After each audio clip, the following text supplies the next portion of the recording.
What's up, my phone ninjas? Gunshot here, and today we'll be reacting to Game Theory FNAF: Another Mystery Solved by the Game Theorist. Now, I'm not sure what to expect in this. It looks like a from the FNAF 4 brother, the FNAF 4, the Foxy Mask brother, the Big Brother theory. It looks like he's gonna talk about him in this. So yeah, I'm gonna see. So let's see what he has to talk about him,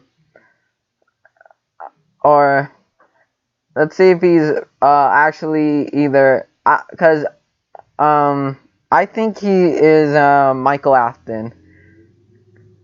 That's what I think he is. His identity is. So yeah. Anyways, the original links in the description. Make sure you go subscribe to the Game Theorist. Without further ado, let's begin.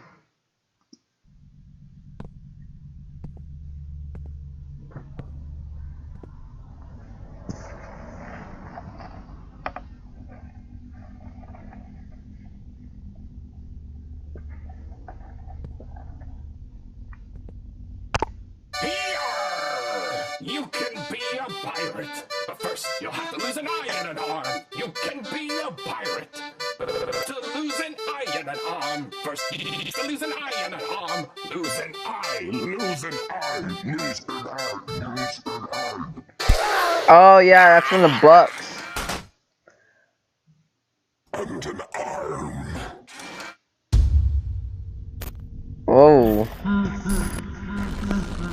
Hello Internet, welcome to Game Theory, the show that is, without exaggeration, thinking of reaching out to Scott Cawthon so that we can jointly buy Chuck E. Cheese's quickly dying restaurant franchise so we can transform them into what they were always meant to be, real-world FNAF experiences. Heck, they've already got the terrible pizza taken care of. We could probably even sell the idea to YouTube Originals and make a whole series about transforming the pizzerias into horror-themed dining experiences, which would also help mitigate Yeah. the costs of doing all that. No joking here, Scott, this is something we absolutely can and probably should do. I've recreated your games before in real life and they seem to be pretty well received. So between my theater background and your, well, you know, your gobs of money and masterminding of the IP, I think we can make something that's really cool. And yeah, the reason I'm bringing it up here is so fans can start talking about the idea both here and on Reddit to show you how excited they are for this to happen. Anyway, let me just leave it at, you have my email. I eagerly await your response. Who knows, you've probably already bought it at this point. You're just waiting to reveal that fact to the world. Scott's not. I heard Scott's not gonna do it. Scott's not gonna do it. He said he's not into the food business. So cause a while back he's not gonna do it. I don't think he's gonna do turn a Chuck E. Cheese into a FNAF restaurant.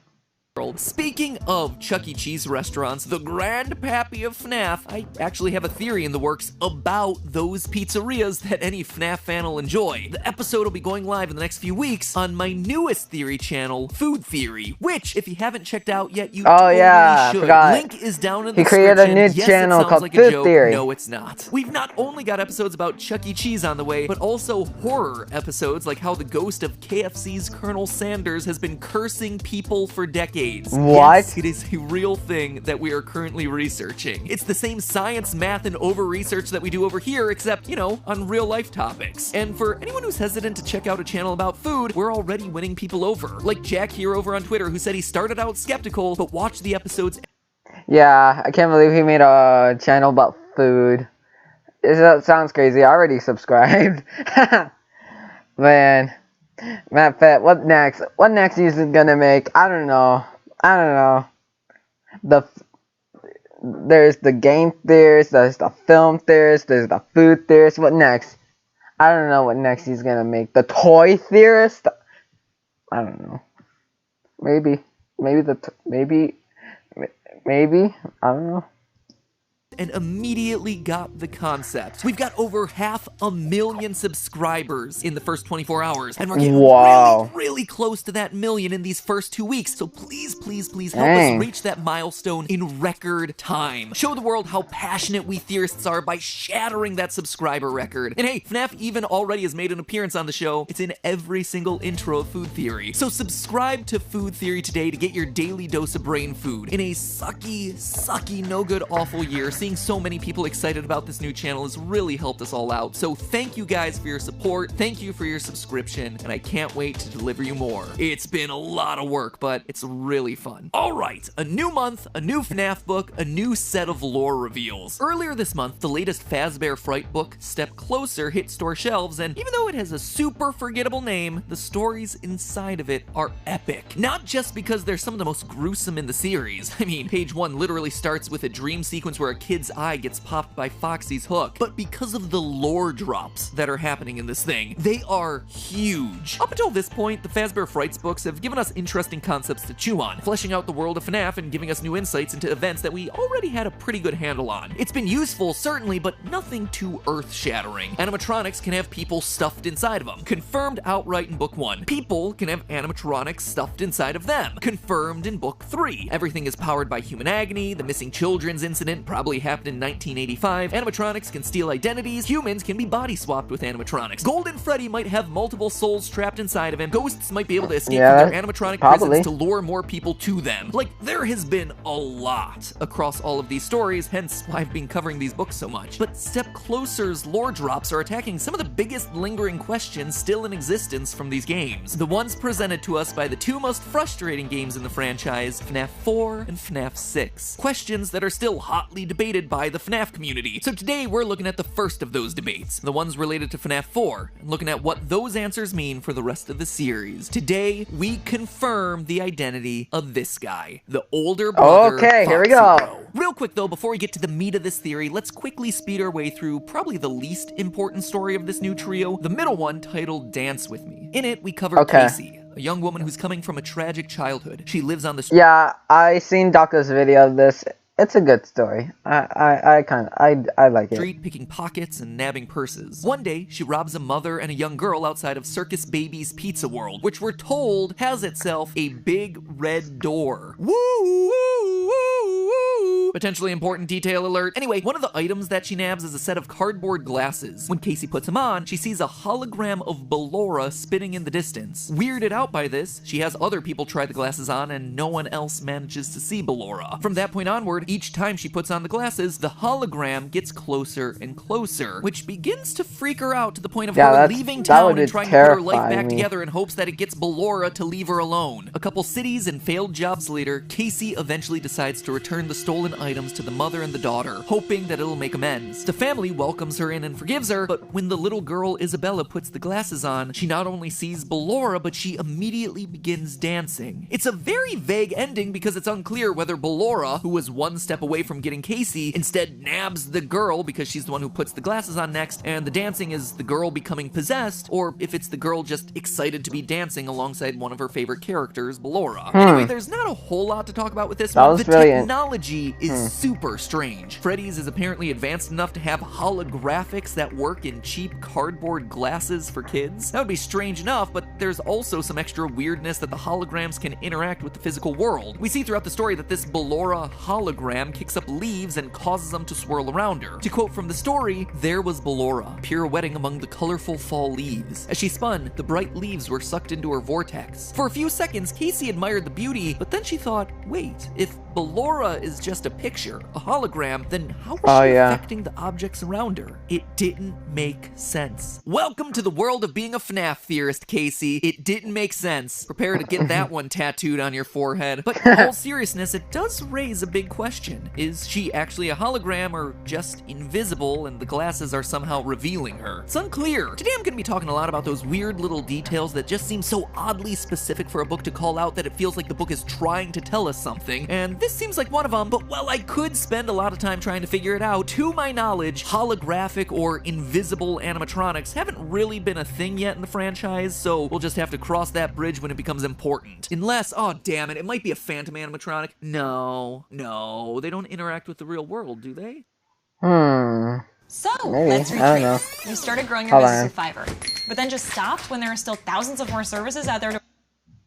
Last point to be made about this story, though, is its recurring theme of mothers and motherhood. A lot of the backstory that we get on Casey is her troubled relationship with her mom. Oh yeah, this was really sad. How her life ended up the way it did. Casey, throughout the story, is also visited by an older woman at a bus station that gives her grandmotherly advice. She's saved from the police by another elderly woman. She makes amends with that mother and daughter that have a relationship that she envies. I mean, it could be me thinking too much about this, big surprise, but it doesn't feel like a coincidence that Ballora is the main animatronic featured in a story about motherly relationships. I had a theory a long time ago, 2 years ago, that Ballora was some sort of stand-in for Mrs. Afton. Not in any sort of creepy way, get your mind out of the gutters. I mean that she represents the wife that William Afton lost, or divorced him, or most likely that he abandoned in the aftermath of his daughter getting clawed to death by Baby. I mean, just look at the song that Ballora sings in Sister Location. Why do you hide inside your wall when there is music in my hall? All I see is an empty room, no more joy, an empty tomb. An empty tomb, aka the bedroom of our tragically deceased child. William hides inside his walls by diving even deeper into his work. It's something that William's partner Henry does in the original novel trilogy. When he loses his daughter, he shuts out the rest of the world, hiding behind his walls and obsessing over his work to try and bring her back. And so when William does this in the games, his wife is left alone and probably ends up leaving him. As such, as some sort of coping mechanism, William recreates her in animatronic form, depicting her with perpetually shut eyes because to William, she was blind to what needed to be done to rebuild the family. Blind to the fact that his work was so important. She wanted to move on, to do frivolous things like sing and spin and dance, or at least that's how he felt from his perspective. William Afton was mired in his own misery of loss. Like I said, it's a bit of a stretch and something that I've lightly talked about before, but I thought the connection between Ballora and mothers in this story was particularly interesting and worth calling out. Anyway, onward to the real story I want to address today, Step Closer, which isn't just sparking new theories, but is straight up confirming stuff that we've argued about for years. In it, we meet Pete, a 16-year-old who, due to their parents' divorce, has to babysit his little brother, Chuck the Chump. One day, while watching him at a Freddy Fazbear's pizzeria, Pete, annoyed about having to be the responsible one, decides to scare Chuck a little by taking him backstage to see an out-of-service Foxy. Pete fires up the machine and Chuck runs away, leaving Pete alone to get seemingly hypnotized by Foxy's performance. A performance that repeats one line over and over. You can be a pirate, but first you'll have to lose an eye and an arm. And from there, you can probably guess what happens. Over the next few days, Pete gets into multiple accidents that put either his eye or his arm in danger. A scalpel nearly hits his eye in science class. A butcher knife almost chops off his hand at the store. A buzzsaw blade shoots out at him from a nearby construction site. He gets hooked in the face by a fishing line, and he almost... Oh yeah,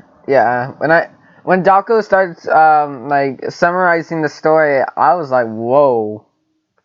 Loses a hand to a Chinese finger trap at the school carnival. Anyway, the two brothers eventually make amends and come to the realization that Pete needs to face down Foxy to break some curse. Pete rushes to Freddy's, but in his panic, he's hit by an oncoming truck and killed. Out of nowhere. It's this awful reveal that you absolutely do not see coming because you feel so bad for this kid. You're like, oh, he's apologized to his brother. They have a good relationship. They have a plan for getting Pete out of this after him being brutalized for the better part of a week. He's on his way to close off the story and then, bam, it just ends. And that would be where the story ends, except for one thing. Pete is still alive. Kind of. We pick up back in the hospital where Pete's soul is trapped inside of his own dead body. Pete is an organ donor. Against his will, I might add. Oh, Thanks yeah. a lot for signing me up for that one, Mom. And they just got an emergency request for, you guessed it, an eye and a hand. Pete is forced to helplessly watch as his body is taken apart by surgeons. Like I said at the beginning of this episode, this story is shocking. But what's even more shocking is the lore confirmation that we get in this thing. Pete's story 100% confirms for us that Foxy Bro, the older kid from FNAF 4 who repeatedly traumatizes his younger brother before eventually getting him chomped in the jaws of Fredbear, that is undeniably Michael Afton. 100% no doubt. It's something that we strongly suspected for a while, and something that later evidence started to throw into question, but this story, happening 5 years after that game's initial release, finally clears it up. Bird has some proof, Matt Pat. Okay, you better have some proof. Obviously, there are some superficial similarities here. Pete has a younger brother who's scared of the animatronics, just like Foxy Bro has the crying child, his younger brother who's scared of the animatronics. Pete is connected to Foxy throughout the story, just like the brother in the Foxy mask. Pete and Chuck's parents are divorced, just like it seems William and Mrs. Afton are in the game, leaving the older brothers alone to care for their younger siblings. At one point in the story, Pete's hand starts to turn purple, which points us back to Michael Afton and sister location physically turning purple. And lastly is that final scene where Pete should be dead, but isn't, which exactly mirrors the iconic words of one Michael Afton. Father, it's me, Michael. I should be dead, but I'm not. But all of it is just a bunch of weak parallels between Foxy Bro and Michael and Pete, and Foxy Bro and Pete. How do we know for sure that all three of these characters are connected? One word, gum. People ask me a lot how I come up with these theories, and more often than not, it's small details that just stick out as off for the author or game designer to include, as though they're purposely seeding these details out there to try and signal something to us. And in this particular story, the odd character detail of Pete is that he chews gum a lot. Page 4, he's chewing watermelon gum while watching his brother. Later, when he's scared by the Foxy animatronic, the book makes mention of him swallowing that gum. Okay, that's fine, that's a one-off thing, no big deal. But later, on the way to the butcher shop, we're told that he, quote, pops a wad of watermelon gum into his mouth. On the boat fishing with his dad, he wishes he had brought his watermelon gum. It is mentioned a lot in this short story, enough that it sparked my theorist senses and made me flag it to look into later. Now, obviously, at no point during FNAF 4, or heck, any of the games, do we see a character actively chewing gum. That'd be silly, but that's not the only place that we see these characters at this point. Let me direct your attention back to the FNAF Survival Logbook. Who knew that a book with dabbing Chica as an active selling feature would become the single most important item for lore I was about to dab, but no. solving of this franchise? So, let's retrace. You started growing your business with Fiverr, which has thousands of freelancers and hundreds of categories.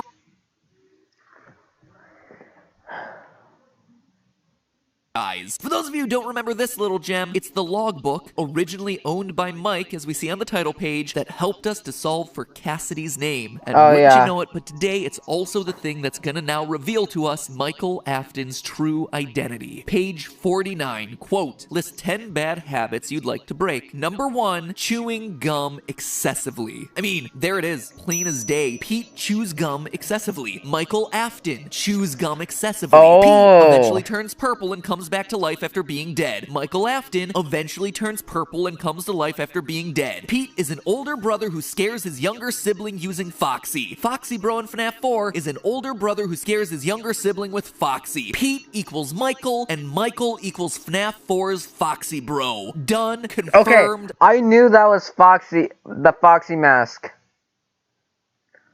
So in the books, his name is Pete. In the games, his name is Michael. Alright.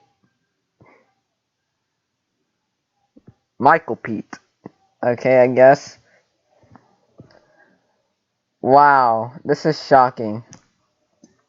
Another character identity locked. This detail has been sitting in the logbook for years, just waiting to be used. Kind of impressive. Well done there, Scott. Well done. Well done, Scotty. This confirmation tells us everything we need to know about Michael's motivation for the rest of the game series. He's avenging his brother's death, the one that he made happen. When Golden Freddy appearances are accompanied by the words, "It's me," it is literally the younger brother saying, "It's me. I'm here," to his older brother. But of course, it is never that easy. This same security logbook, this thing that has been so pivotal to solving so many mysteries of this franchise, raises just as many challenges. Because sure, here it just confirmed the Foxy Bro connection, but then it also has lines like these. Page 103, the party was for you. Page 75, does he still talk to you? In reference to psychic friend Fredbear. Page 23, was your favorite childhood toy a plastic purple telephone? Page 20, what do you remember? And most troublesome of all, page 31, do you remember your name? All of these questions seem pointed to the crying child. The party was for him. His favorite toy was the purple telephone. Fredbear did talk to him and never to Fox. So it was for the crying child. Okay, now so MapHat was wrong about that one. The other theory. Okay. Bro, as far as we know. In fact, these are the exact questions that got us to throw the Foxy Michael connection away so many years ago. Why would the spirit in this book, Cassidy, be telling Mike things that are very clearly true of the crying child? If Mike was indeed the older brother the entire time, like this latest Fazbear Fright story just confirmed for us, it doesn't make sense. Now I want to know who the crying child's name is. Solve these last two questions. What do you remember? Do you remember your name? I mean, yeah, I do remember my name. It's Mike. I wrote Mike on the first page of the book, didn't I? Unless Mike never truly was my name. The question that we're left with, and the question I pose to you and that I still need time to think through is, what did Michael forget? And how did he forget it? Was he the bite of 87 victim? Is that how he lost his memory? Did some sort of other trauma cause him memory loss? And more importantly, is there some other strange connection between Michael and the crying child? Like, seriously, why would the book say that the party was for Michael when FNAF 4 clearly tells us that it's not? I can't believe that this is just some sort of typo or something. This book is so precisely engineered to be the linchpin in too many mysteries of this franchise for that to be the case. So could that connection between the two brothers be the reason why Michael's name might somehow be different? All theories for another day, my friends, but at least for now, we're one more confirmed step closer to getting the answers we've been looking for so long. So maybe that's the reason why the story is in fact called Step Closer, because otherwise that title for a story about a kid losing an eye and an arm just doesn't make a whole lot of sense. Next time, we tackle Susie and her connections to FNAF 6. In the meantime... Wait, ooh, Susie for FNAF 6? Oh, okay, I'm excited for that one. Alright. Remember that Food Theory exists as a channel and you should subscribe to it. Help us cross Already a million subscribers. I know that you guys can... Alright, and that's it. And is that... Yep, that's it. Anyways, guys, hope you guys liked this video. That literally just blew my mind. And I'm still I don't know. But I don't know who could be like the real, like the name of the what he said about what he said about you know, could Michael's name be actually different? I don't know. Maybe. Or yeah, maybe. We don't know. Guess we're gonna have to find out soon. Yeah. Alright guys. Anyways guys, hope you guys like this video. I enjoyed this so much, and yeah. So yeah, anyways, leave a like, comment down below, what do you guys want me to react next. Subscribe to the channel, hit that notification bell, and I'll see you ninjas later. Peace out guys!